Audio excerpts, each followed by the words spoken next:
When most people think of speakers or trainers or seminar leaders, they think of this perfectly polished, perfectly sounding, perfectly looking person on stage with the perfect vocabulary and the perfect gestures and the perfect hair and the perfect on and on and on. I mean, come on, you are on stage in front of hundreds or even thousands of people. You better look and sound as perfect as possible. Yes or yes? And the answer, of course, is no! Be authentic. I repeat, be authentic. Authentic is 1,000 times more important and more impressive than perfect. You have to be and sound like you and only you. No airs, no ego, and absolutely no perfection in the way you look or the way you speak. It's perfectly okay if you say or you stumble or even forget what you're talking about. In fact, really great trainers don't try and memorize everything.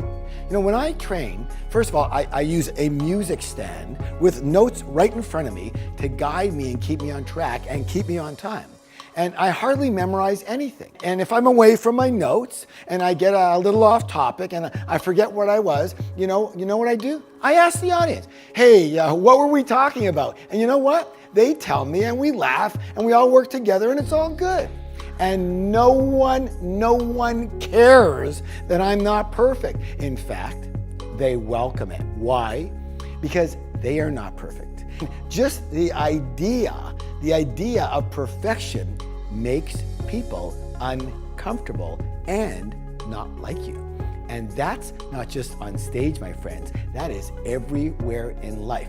Everyone knows it's impossible, so they wonder what you're really like and what you're hiding behind that mask of perfection. Your perfect appearance, your perfect words, your perfect smile.